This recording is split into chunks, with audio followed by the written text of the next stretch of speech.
Welcome to my family jam, where life gets sticky but never lacks sweetness. Let's get right into it. I have a quarter pound of vanilla beans, a sharp knife. I am using a ceramic blade because I love those. I'll link them below. A cutting board, of course, and 1 liter of white rum. I'm so excited to get into this.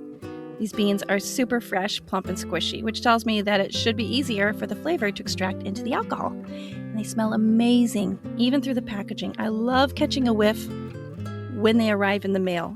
Right through the package, you can smell them so strongly and so yummy smelling.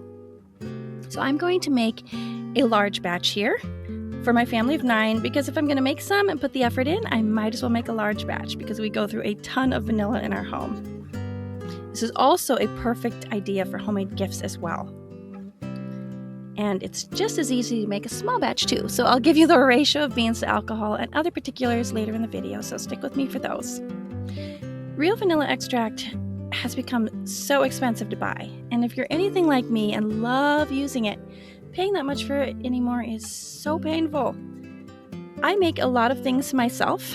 It's kind of an occupational hazard for me. And I decided to look further into making my own vanilla because it was just so expensive, and discovered it's not just super easy, but way more cost effective. Now, my first experience wasn't that great. I thought, well, the higher proof, the better, right? It'll pull more flavor out faster. And so I used Everclear, and that was not a good idea. That proof was too high. The vanilla did not turn out as well, and I learned my lesson. So what I'm using here is white rum, and I'll go into alcohol percentages later. But using white rum and organic Madagascar beans. Because I tend to get organic vanilla, I compared the cost of my alcohol, my organic beans, and what it would cost in comparison to just buying the organic extract in the store. And it came out to half the cost of what I was getting in the store. So I looked into, what would it be if it was non-organic? And it came out to roughly the same, about half. Now, that depends on what type of beans. There are fancier, more expensive beans to use, but for what I'm using, the Madagascar and the white rum, it literally comes out to half of my cost. So I love that. And I love the idea of giving it as gifts because it is a high value gift, but still budget friendly for yourself. And it smells amazing when you open it and when you use it. So I get my beans from Vanilla Bean Kings. They are a U.S. company that sources beans from so many different places around the world. They offer non-organic as well as organic beans, and they have everything you could possibly need to make vanilla, just from the beans to a complete kit. And their website includes a lot of detailed information on mixing and matching vanilla beans from different countries to different alcohols to achieve different flavor results, so that's super cool.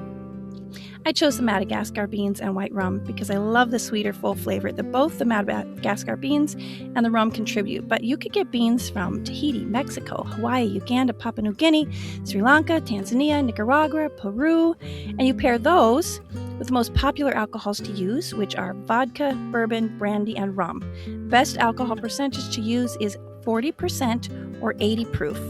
Using that percentage is just right for extracting the vanilla bean flavor, but not too strong to bring out the bitter tones of the beans, which I discovered. To make a small batch, you use 1 ounce of beans to 1 cup of alcohol. The beans can be chopped into shorter pieces, making it easier to fit into a smaller jar that way, so you can see if you like making it before you go for a larger batch. I will link Vanilla Bean Kings in the description below, so you could go check it out yourself and see if that's something you'd like to pursue. One thing that I really like about Vanilla Bean Kings is that they offer free shipping in the US with no minimum purchase.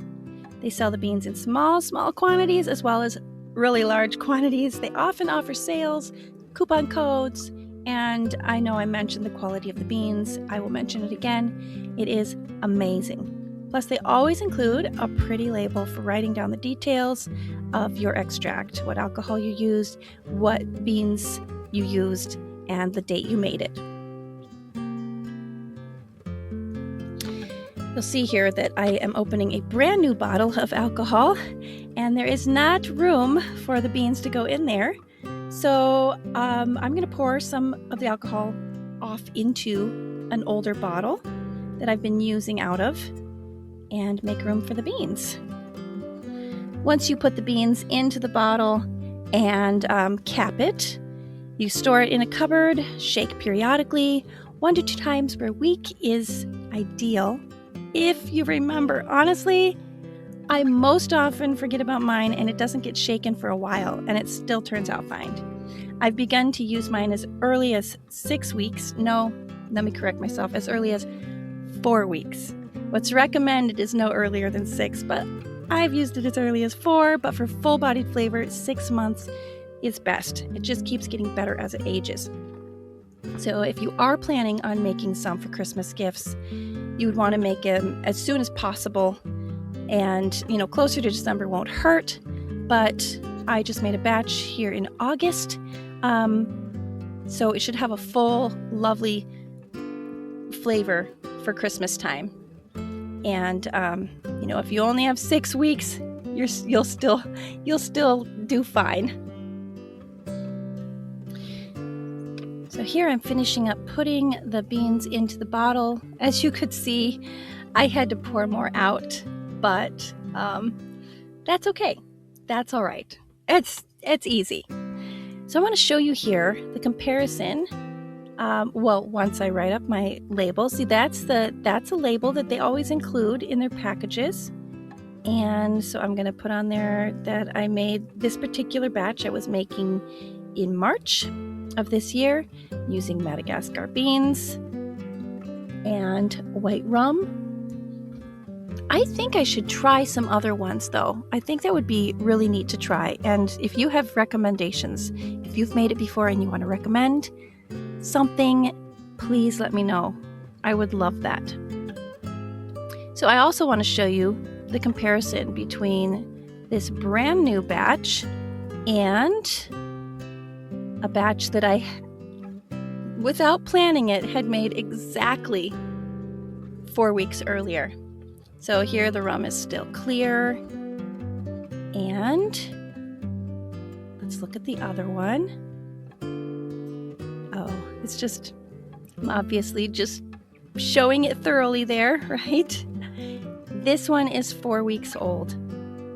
And it looks pretty dark already. Even though I added some rum to it, it didn't dilute it to change the color at all. So yeah, that looks good.